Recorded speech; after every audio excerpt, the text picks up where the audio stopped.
Olá, pessoal, bom dia.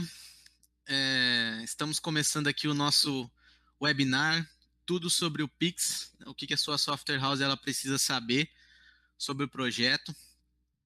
Antes de mais nada, eu queria falar para vocês que nós vamos estar com uma equipe de suporte aqui durante o webinar, então qualquer dúvida, qualquer questionamento que vocês tiverem, podem mandar ali no chat que a nossa equipe vai estar respondendo. Tá? Essa apresentação, bem como a gravação, ela vai ser enviada posteriormente ali no e-mail que vocês se inscreveram, tá? Então podem aproveitar ali o webinar e, enfim, espero que vocês gostem do conteúdo que a gente preparou aqui para vocês, tá bom? Eu vou compartilhar minha tela aqui para a gente dar início à apresentação. Só um minutinho. Perfeito. Acredito que vocês já estão enxergando aí, certo? Bom, antes de mais nada, eu quero me apresentar ali para vocês. Então, eu sou o Lucas, né, Lucas Costa Guzmão. Eu sou formado em análise e desenvolvimento de sistemas pela FCV, aqui de Maringá mesmo. Eu estou na Tecnospeed há 9 anos e não há 8, como está no slide aqui. Esqueci de fazer essa alteração. E atualmente eu sou gerente de negócios na Fintech, né, uma operação da Tecnospeed, e eu sou o responsável aqui por essa operação. Ali estão as minhas redes, né, o LinkedIn e o Instagram, então se após a apresentação você quiser me procurar, fique à vontade, tudo bem?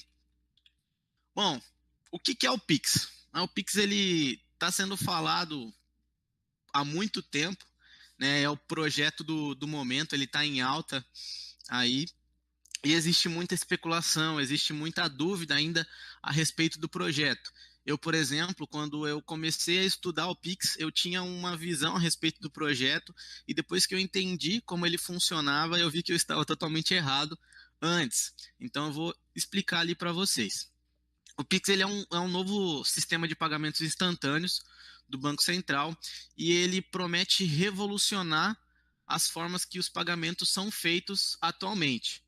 O Pix ele foi lançado oficialmente em fevereiro de 2020, só que o projeto ele está em desenvolvimento desde 2018. Então tem muito tempo aí que o projeto já está rodando, né, entre aspas, e enfim, hoje, esse ano aí de 2020, ele foi lançado, e a proposta do Banco Central é que ele vai ser lançado na data prevista, né, independente de pandemia, independente de qualquer acontecimento que a gente teve em 2020, o cronograma do Pix ele vai se manter. Então a tendência é que ele seja lançado oficialmente em produção a partir de novembro deste ano. Tudo bem? E quais são os objetivos do sistema? O Pix ele vem com o objetivo de facilitar a transferência de valores entre contas bancárias, né? Ele vem para realizar pagamentos entre pessoas, entre empresas, pessoas e empresas, enfim, ele tem uma infinidade de aplicações, e ele vem para resolver, ele vem com esses objetivos. Nós já temos atualmente esses modelos ali de cobrança, né? Nós temos DOCs, nós temos TEDs, nós temos o próprio boleto, porém nós temos alguns fatores atualmente que fazem com que esse serviço ele seja ruim, né? Ele não seja tão bom assim para o usuário final. Então nós temos taxas, por exemplo, muitas vezes abusivas, né? Nós temos uma demora na concretização do serviço, nós temos uma demora para a confirmação, né? Existe a concretização e existe a confirmação do serviço. Então quem trabalha com isso, com boleto, por exemplo, já sabe desses problemas. Além do mais, o Pix ele vem para resolver outras questões também. De acordo com o Banco Central, o Pix ele vai ter as seguintes características e benefícios para o usuário final. A primeira delas aí é a disponibilidade. Então, o Pix ele vai estar disponível, né? Ele vai estar online 24 horas por dia e 7 dias por semana em todos os dias do ano. Ou seja, se você precisa fazer uma TED hoje, você faz ela no domingo, nem sempre ela vai se concretizar no domingo mesmo. E você vai ter a confirmação disso no dia seguinte ou depois. Enfim, o Pix ele vem para resolver esse problema. A velocidade, o que eu falei ali, o valor, ele vai ser creditado para o recebedor praticamente em tempo real, independente do dia que você está fazendo esse pagamento. O Banco Central ele tem uma estimativa de que a operação ela vai durar no máximo 10 segundos para ser concluída, né? No máximo. Então, é para ser bem rápido mesmo. A conveniência, a experiência ela tem que ser muito intuitiva para o usuário final. Inclusive, o Banco Central ele disponibilizou um manual de experiência do usuário final, né, do cliente que está fazendo os pagamentos ali com o Pix. E esse manual ele tem vários requisitos obrigatórios. Né, os prestadores de serviço de pagamento, que eu vou explicar para vocês um pouquinho mais para frente aqui, eles devem seguir um manual de experiência no aplicativo ali do celular, né, para que o usuário consiga efetuar os pagamentos de uma forma mais rápida e intuitiva. O outro pilar é a segurança. Então, as transações elas vão ser baseadas ali na rede do Sistema Financeiro Nacional. Então, é uma rede bem robusta, é uma rede que já está, né, funcionando há muito tempo ali e terão como base tecnologias de proteções atuais. Né? Assim como o manual de experiência obrigatório para o usuário final, o Banco Central ele disponibilizou um manual de segurança que ele segue e que os prestadores do serviço de pagamentos devem seguir. A tua software house, quando vocês forem implementar ali a integração com o projeto, vão existir alguns requisitos obrigatórios de segurança também. Então, essa parte de segurança ela foi pensada desde o início. Um outro pilar aqui é o ambiente aberto. Então, o ambiente ele é igual, independente da instituição que está fazendo a integração com o Pix. Seja uma instituição grande ou uma instituição pequena, o ambiente, o formato de participação, ele é o mesmo, né? E a cobrança também é. O Banco Central ele tem uma cobrança ali de alguns valores de acordo com as transações que eles repassam para esse prestador de serviço de pagamento, e esse valor é igual para todo mundo. Né? A única diferença é que algumas instituições são obrigadas a participar do projeto e outras elas podem participar de maneira voluntária. Né? Então, a diferença maior é essa. Mas eu quero participar, eu sou uma instituição que está apta a participar, eu vou ter exatamente o mesmo acesso, eu vou ter exatamente a mesma rede. Beleza? E a multiplicidade. Né? Como eu falei, o Pix ele vai permitir vários tipos de transações. Então, você tem ali transações entre estabelecimentos, entre pessoas e estabelecimentos e entidades governamentais, né, que vão estar, nesse primeiro momento, apenas realizando as cobranças, né, como recebedor, mas depois ela entra também como pagador. E a ideia também, como eu falei, é que o Pix ele seja mais barato lá na ponta, para o usuário final. O Banco Central ele tem uma cobrança de 1 centavo a cada 10 transações dos participantes. Então, você está acessando ali o serviço da sua instituição de pagamento, ou enfim. O Banco Central vai cobrar da sua instituição 1 centavo a cada 10 transações. Então, repassar isso para o público fica a critério da instituição. Porém, o fato de que o custo é igual para todo mundo, isso gera mais competitividade no mercado, isso gera uma discrepância menor entre os valores. Então, se uma empresa vai cobrar um valor mais abusivo, por exemplo, provavelmente você tem outra empresa que vai cobrar um valor mais em conta. Beleza? E como que é o modelo operacional do projeto? Né? Como que o Pix ele funciona ali? Pessoal, só um minutinho que eu vou dar uma levantada na minha cadeira aqui, que está um pouco baixa. Aí, pronto. Antes da gente falar sobre a parte técnica e operacional do projeto, é importante eu situar vocês a respeito de algumas siglas e alguns termos que a gente vai usar durante a apresentação. Inclusive, algumas delas eu já usei, né, como prestador de serviço de pagamento. Então, eu vou explicar aqui para vocês. São elas, o SPI. O SPI é o Sistema do Pagamento Instantâneo. Esse sistema é a infraestrutura de liquidação. Né? É onde acontece o débito na conta, o crédito na outra conta. A regra de negócio mais robusta está dentro do SPI. E o SPI ele é acessado pelos PSPs, exclusivamente pelos PSPs, que são os prestadores de serviço de pagamento. Então, eu já adianto para você, a sua software house ela não vai consumir diretamente a API do Pix, que é o SPI. tá bom? Essa infraestrutura é consumida pelos PSPs. Uma outra sigla aqui é o DICT. O DICT é o Diretório de Identificadores de Contas Transacionais. Resumidamente, é uma base de consulta. Né? Quando você for fazer um pagamento, você vai poder colocar ali, como usuário pagador, você vai poder colocar uma chave de identificação do recebedor. Essa chave é um CNPJ, enfim, um e-mail. Existem alguns campos ali que você pode informar. E o prestador do serviço de pagamento, ele vai fazer uma consulta no DICT para pegar os dados desse usuário recebedor. E esses dados são agência, conta, enfim, é uma base mantida pelo Banco Central, única, que vão ter sempre as informações atualizadas, tá bom? Então esse é o DICT. E nós temos aqui os participantes diretos e os participantes indiretos. A diferença é que um tem uma conta de pagamento instantâneo, uma conta PI, né? Ambos oferecem uma conta transacional para o usuário final, mas ele tem, como que eu posso dizer? Ele tem uma conta de pagamento instantâneo no ambiente do Pix. O participante indireto, ele oferece essa conta transacional ali para o usuário final, mas ele não tem essa conta, ele não possui essa conta ali no ambiente do Pix. Então, o participante indireto, ele acessa o sistema do Pix através do participante direto. Então, no exemplo prático lá, eu estou fazendo um pagamento, né? Eu estou fazendo um pagamento através do meu PSP de um participante indireto. Então, eu coloco as informações lá e efetuo o pagamento. Quando eu efetuar o pagamento, ao invés desse participante indireto bater direto lá no sistema do Pix, ele faz a comunicação, né, com o participante direto, ele tem uma conta ali com o participante direto, e esse, por sua vez, ele faz o consumo na API do SPI, tá bom? É um pouquinho complicado assim, mas é como eu falei, essa regra ela não influencia a software house.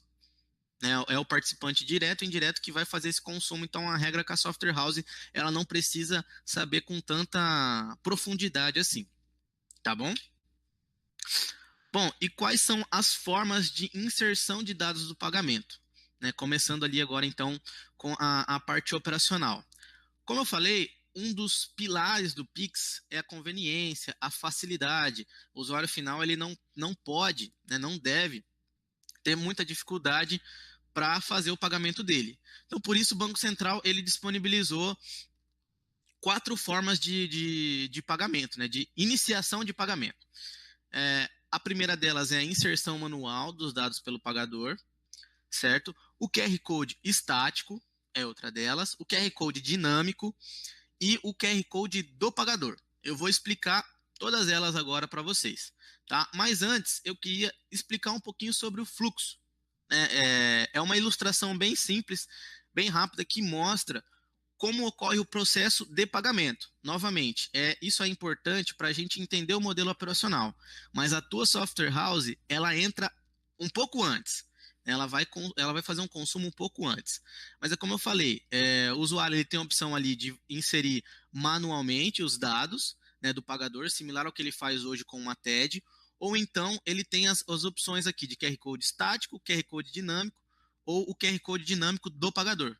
E aí sim ele inicia a transação do pagamento e isso tudo vai lá para o SPI, o SPI que se vira com essas informações. Então o processo ele é bem simples, ele está feito de uma maneira resumida aqui, mas ele é bem simples. Bom, vou falar agora sobre a inserção manual dos dados pelo pagador. Como eu falei anteriormente, funciona igual uma TED. Então, você basicamente ali como usuário pagador vai preencher essas informações. Porém, existem 2 formas de fazer isso, tá? A primeira delas é você inserir uma chave de endereçamento do recebedor. Então, você está lá no aplicativo que você está fazendo o pagamento, vamos pegar um aplicativo de um banco, né? Você vai pagar um Pix para uma outra empresa.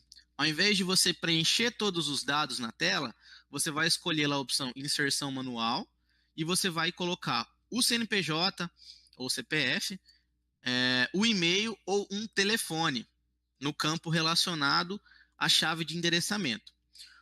O aplicativo que está fazendo o pagamento vai fazer uma consulta lá no Dict para pegar todas as informações a respeito de conta, agência, então vai evitar o preenchimento desses dados aí pelo pagador, tá bom? E aí você vai preencher a questão de valores, do pagamento e tudo mais.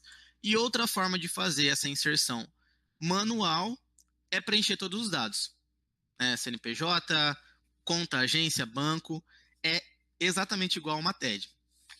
A diferença é que você vai estar fazendo um Pix, né? Então vai ter todos aqueles benefícios de ser mais rápido. E isso funciona, né? Ele tem essa possibilidade de pagamento, porque nem todos os recebedores vão estar cadastrados no Dict. Então, às vezes, uma empresa nova está disponibilizando esse serviço, ou enfim, você está fazendo uma cobrança como pessoa física ali, e as suas informações não estão no Dict ainda. Então, é uma possibilidade que você tem de não, ao invés de você ser barrado para fazer esse pagamento, você consegue preencher isso manualmente. Dá mais um pouquinho de trabalho. Outro tipo de cobrança aqui é o QR Code estático. Né? O QR Code estático ele tem algumas características, né? Ele não expira. O pagador ele pode alterar algumas informações. Ele é usado em várias transações, né? O fato dele não expirar, eu posso gerar um QR Code e soltar na internet que várias pessoas podem fazer esse pagamento. Ele tem que ter uma chave no Dict da sua composição, porque ao ler o QR Code, o aplicativo do pagador ele precisa fazer essa consulta para puxar os dados e o valor é facultativo. Tá? Então, como eu falei, você consegue fazer um pagamento ali através de um simples QR Code. O valor ele é facultativo, por quê? Né, ele tem alguns exemplos. Então, aqui no exemplo que eu trago para vocês, eu tenho um cara que está tocando um violão na rua e você pode ir lá, ler o QR Code dele e fazer uma doação de 1, 2, 3, 10 reais, né? Fica a seu critério. Então, ou então você tem um senhor que vende pipoca ali na rua, cada pipoca tem um valor de R$ 2,50. Quando você informa o QR Code, no QR Code, quando você informa o valor, ele não pode ser alterado. Né? Então você tem ali o valor X da pipoca, você vai lá, faz o pagamento e o senhor não precisa ter maquininha, ele não precisa ter acesso à internet, ele não precisa ter nada. Né? Você pode fazer esse pagamento ali rápido para ele, inclusive sem internet. Eu vou explicar isso um pouco mais para frente também. Aqui a gente tem o QR Code dinâmico. Agora, né, ele tem algumas características também. Né, a maior diferença dele é que o QR Code dinâmico ele pode ser utilizado apenas uma vez. Né? Então, você gera ele é utilizado em uma transação. Tá bom? Um ponto importante é que ele tem mais campos. Então, enquanto que no QR Code estático você tem basicamente ali o valor, no QR Code dinâmico você pode informar, além dos valores e dos dados do recebedor, você pode informar a data de expiração, né, ou vencimento do QR Code, uma flag de aceite após o vencimento, juros, multa, desconto, você pode enviar informações adicionais. Então, parece até uma cobrança por boleto. Você tem todos os campos ali do boleto, como juros e multas, por exemplo, e você pode gerar através desse QR Code dinâmico. Né? Ele é mais completo, você tem mais informações, você pode fazer uma cobrança mais complexa ali através desse QR Code dinâmico. E por último, nós temos o QR Code do pagador. Como eu falei, o pagador, usando esse modelo de pagamento, ele não precisa ter acesso à internet. Então, como que funciona num processo prático? O recebedor ele vai gerar um QR Code estático ou dinâmico, certo? E ele vai ter uma opção, depois de gerado esse QR Code, ele vai ter uma opção de ler o QR Code do pagador. Porque esse QR Code do pagador vão ter as informações ali, né? Esse QR Code ele expira por motivos de segurança, certo? Leu o QR Code do pagador. O aplicativo do pagador, ele gera um novo QR Code. Entendeu? Então, o processo é, o pagador ele tem o QR Code dele, o recebedor gera um QR Code de cobrança, depois esse QR Code de cobrança ele lê o QR Code do aplicativo do pagador, que tem os dados do pagador, E o aplicativo do pagador, ele gera um novo QR Code, que vão ter umas informações a respeito da cobrança. Com esse novo QR Code gerado no aplicativo do pagador, o aplicativo do recebedor vai ler esse QR Code e vai iniciar a cobrança a partir daí. Então, o processo, a cobrança não, o pagamento.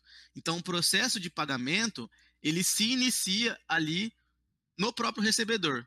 É o recebedor que vai pagar, né? Colocando de uma forma um pouco mais diferente aqui para vocês.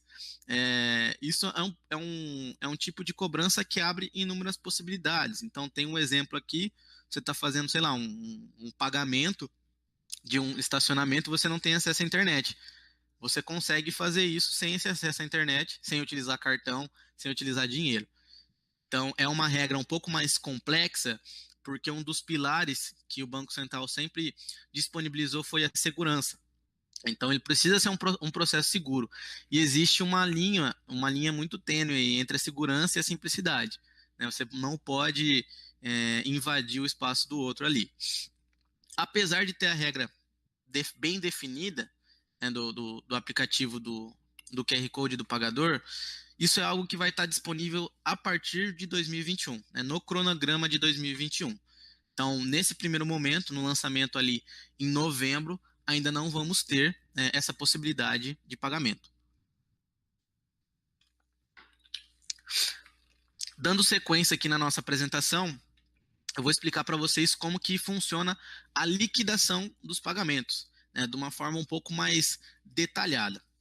Aqui eu tenho um fluxograma, né, que eu expliquei para vocês ali atrás. Então aqui eu tenho, por exemplo, eu tenho o SPI, que é a estrutura de liquidação, e o SPI, ele é consumido aqui pelos participantes diretos ou indiretos. Então, nesse fluxo aqui ainda, não entra a software house. Então, o pagador inicia o pagamento, isso vai lá na estrutura do SPI, o SPI ajusta os saldos em duas contas, o usuário pagador, ele recebe o débito na conta e depois a confirmação de débito, assim como o usuário recebedor recebe o crédito na conta, ainda do PSP do recebedor, e recebe a confirmação de crédito também. Então a software house ela não entra nesse processo ainda, né? Então essa é a regra mais complexa, a regra de negócio mais complexa do projeto. Então você deve estar se perguntando, então como que a minha software house entra nesse processo? Né? Como que eu posso disponibilizar esse modelo de cobrança através do meu sistema? Isso é muito simples. A integração da software house ela vai ser feita por meio de uma API que o Banco Central chama de API de recebimentos. Né? Essa API de recebimentos ela teve uma proposta ali definida pelo Banco Central, que foi liberada na penúltima semana de junho, e ela vai ser disponibilizada para integração através dos participantes diretos ou indiretos. Ou seja, o Banco Central ele fala, a API é essa e ela deve funcionar desse jeito. Porém, o modelo de implementação, a infraestrutura, né, da API, onde vai estar hospedado e tudo mais, cabe aos participantes diretos ou aos PSPs, os prestadores de serviço de pagamento, disponibilizarem essa API para os sistemas de automação fazerem a integração. Tá? E como que funciona essa API de recebimentos? Na verdade, ela é bem simples, como eu falei para vocês. Né? O fato de cada participante, né, cada PSP disponibilizar a sua API, pode estar gerando um velho receio ali em você. Pô, vai ser tudo despadronizado, um vai ser XML, outro vai ser JSON. Enfim, não vai ter esse problema. Porque apesar do Banco Central não disponibilizar essa API, pensando ali em facilitar o trabalho das empresas, foi liberado um manual sobre essa API de recebimentos, e esse manual ele contém algumas obrigatoriedades. Então, o padrão ali da API, os campos, as rotas disponibilizadas, vamos dizer assim, todas elas vão seguir um padrão instituído pelo Banco Central.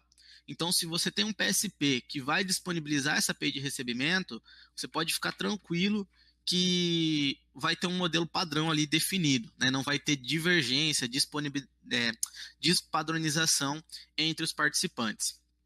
Por hora, essa API de recebimentos ela possui uma proposta técnica preliminar, somente. Então, a gente tem somente documentações sobre o seu funcionamento. Né? Não foi liberado, por enquanto, nenhum ambiente de testes. Né? O foco estava primeiro no SPI, no DICT e tudo mais. Agora, eles estão olhando mais para essa parte. Né? Mas, pela documentação, a gente já tem uma ideia de como vai funcionar essa API de recebimentos e como você pode oferecer esse modelo de cobrança no seu sistema. A gente tem aqui um fluxo, né, sobre como isso vai funcionar. Esse fluxo aqui ele foi fornecido direto no manual da API de recebimentos, então é o próprio Banco Central que desenhou esse fluxo. E aqui ele mostra para a gente quais são as funcionalidades que a software house pode ter no sistema. E a gente tem 4 funcionalidades. São elas: a geração do QR Code, né, como vocês podem ver aqui, geração do QR Code, o estático ou dinâmico, depois eu vou explicar ali por que tem essa diferença entre um e outro.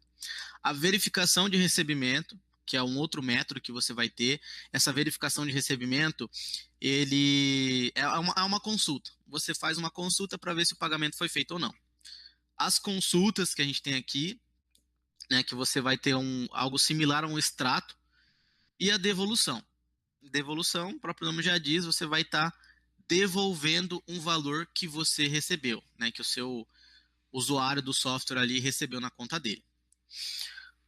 Bom, a configuração do QR Code dinâmico, como eu expliquei, o QR Code dinâmico tem valor de juros, multa, data do vencimento, expiração, entre outras informações. Ele vai ser gerado através de um consumo de API. Então, você tem lá o PSP do recebedor, você precisa registrar um Pix, né? Eu preciso fazer gerar uma cobrança aqui. Vai existir um método nesse aplicativo do PSP que você vai configurar esse QR Code, passando essas informações que eu falei através de um JSON, né? Você vai enviar num JSON, juros, multa, os dados do pagador, etc. Você vai mandar. E a API do PSP, ele vai devolver uma string e essa string vai ter que se transformar em um QR Code. Então, a responsabilidade de gerar o QR Code, a imagem do QR Code, é do teu sistema. Tá? Não vai ser o PSP, ali o aplicativo do pagador que vai gerar esse QR Code. Tudo bem? Esse QR Code, ele vai ter junto com ele, além dessa string, ele vai ter um campo de ID, um campo de identificador. Esse identificador você vai usar para fazer consultas, né? Um ID no ambiente ali do pagador, do recebedor, perdão. Então você precisa guardar isso no teu sistema. Isso para o QR Code dinâmico. O QR Code estático, por ele ser muito simples, você não precisa registrar ele em nenhum lugar. Você simplesmente... E ele não expira, então você pode usar ele em várias transações, enfim. Então, o teu sistema vai ter que gerar esse QR Code, né? Vai ter que ler o manual lá do Banco Central sobre os QR Codes e tudo mais, e vai ter que ler esse QR Code e você vai passar esse ID no próprio QR Code. Por quê? Você vai precisar desse ID para fazer consultas depois. Tá? Então, um QR Code você gera consumindo a API do prestador de serviço de pagamento ali do recebedor, e o outro QR Code você gera direto no teu software, né? Tem essa pequena diferença ali entre os QR Codes, tá? Uma outra rota ali que eu falei para vocês é a verificação de recebimento. Então, através desse ID, né, você vai fazer a consulta do Pix para ver se ele foi liquidado. E essa consulta ela pode retornar para vocês os seguintes status: aguardando a liquidação, a cobrança ainda não foi paga; liquidado, o pagador já fez o pagamento ali; aguardando devolução, então a cobrança ali ela foi paga, só que o pagador solicitou a devolução do valor, né? Às vezes ele pagou errado, enfim. Devolvido, então foi liquidado, foi feito a solicitação de devolução e foi devolvido; removido pelo usuário recebedor. Então, isso aqui funciona como um cancelamento, por exemplo, de cobrança. Essa cobrança eu não vou usar mais. Ou então removido pelo PSP, né? Às vezes por conta de algum critério do PSP ele achou que foi uma cobrança indevida, viu uma falha de segurança e ele optou por fazer essa remoção do pagamento. Então você pode ter esses status, né, de acordo com essa proposta preliminar ali do Banco Central. Outra rota aqui que você vai ter um método da API é a consulta, né? Basicamente ali você vai poder, eu quero listar todos os meus PIX recebidos no dia 1/4. Né? Todos os meus PIX entre a data X e Y. Ele funciona como um extrato. Tá? E você vai conseguir fazer a conciliação através daquele ID que eu falei para vocês. Pessoal, só abrir um parênteses aqui para vocês, eu esqueci de falar no começo da apresentação. Devido à pandemia, nós estamos fazendo o nosso trabalho em casa. Né? Então, como vocês podem estar ouvindo aqui, na minha casa eu tenho alguns cachorros aqui, eles vão fazer um barulhinho, tá? Desculpa não ter avisado no começo e desculpa pelo barulho, tá bom? Mas eu vou tentar dar sequência aqui para vocês, beleza? E seguindo aqui os métodos, né, que serão disponibilizados, eu tenho a devolução.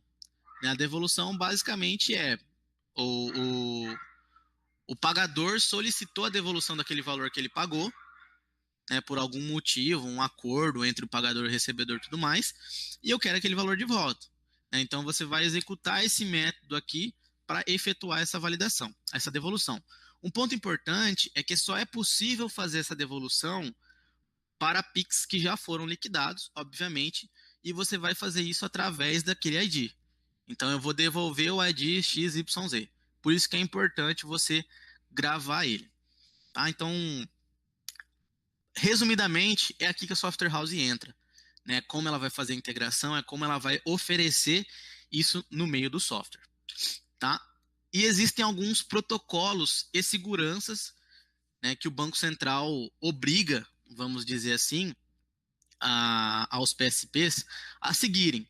Então, o formato dos dados vai ser JSON, né, a API vai ser HTTPS, né, os PSPs eles devem implementar alguns requisitos de segurança, né, como autenticação por TLS, TLS mútuo, múltiplos níveis de autorização para o consumo da API, por questões de usuário, enfim, existem alguns requisitos obrigatórios ali que o PSP deve seguir, porém o Banco Central ele recomenda alguns. Então aí está um ponto importante. Apesar de ter, sei lá, 80% da API, do consumo, da segurança padronizada, você ainda pode ter um risco do fluxo ser um pouco diferente. Então, uma dessas recomendações que o Banco Central ele passa, ele fala, eu não vou obrigar vocês a fazerem isso, mas eu recomendo que vocês, PSPs, homologuem os sistemas que estão consumindo. Então, você vai passar por uma bateria de testes na API do PSP para ele autenticar o teu software. Né? Ou então o PSP ele pode exigir algum requisito mais livre, né, para consulta, por exemplo, no método X da API, e para a geração do QR Code ou a devolução, ele pode definir uma segurança mais criteriosa. Tá? Então, apesar de tudo estar definido, 100% ali definido pelo Banco Central, essas recomendações, elas abrem brecha para que existam algumas diferenças entre uns e outros. Então, o modelo de autenticação pode ser diferente, alguns podem exigir token que expira, temporário, pode ser certificado digital, enfim. A gente já consome há muito tempo ali APIs de nota de serviço, por exemplo, e agora os bancos estão liberando web service também, né? A gente tem vários exemplos aí de instituições que seguem padrões diferentes, né? Como eu falei, a gente tem o exemplo dos bancos aqui, né? A nossa API de boletos, ela tem o registro via web service, e tem algum banco que exige certificado digital, assinatura e é feito por XML. Outro são credenciais, são 3 tipos de token. Esse token você manda uma requisição para você gerar um token de transação e é em JSON. Então, existem algumas diferenças aí nesse padrão e provavelmente elas vão surgir, né? Existem uma série de instituições aí que vão consumir esses serviços e o teu software ele vai precisar estar adequado a todas elas. Então, reforço mais uma vez. Apesar de ter 80% tudo padronizado, está 100% definido, mas vai ter 80% padronizado, né? Surpresas podem surgir aí no processo. Beleza? Bom, pessoal, era isso que eu tinha para trazer para vocês, tá? Espero que vocês tenham gostado do conteúdo.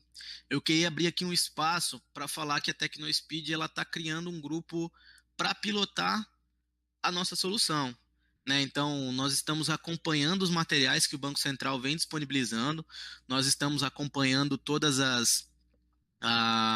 enfim, as plenárias que vêm sendo feitas, e assim que surgir um ambiente de teste, por exemplo, a TecnoSpeed, como sempre, ela vai trabalhar já para disponibilizar algo mais rápido.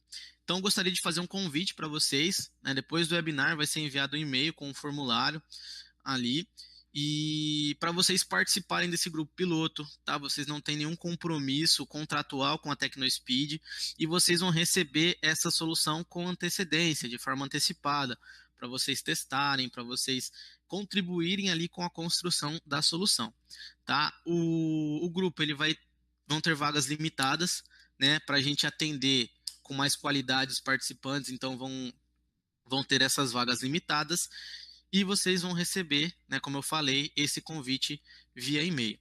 No mais, se vocês tiverem alguma dúvida, se vocês tiverem algum questionamento, enfim, a apresentação vai ser enviada por e-mail, mas se vocês quiserem falar comigo, né, na apresentação vocês têm as minhas redes aí, mas vocês também vão receber o meu contato por e-mail, tá bom?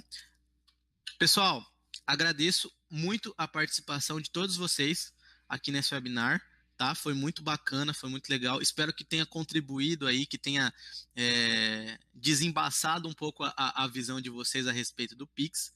E reforço mais uma vez, qualquer dúvida, eu estou totalmente à disposição. Beleza? Meu muito obrigado e até a próxima.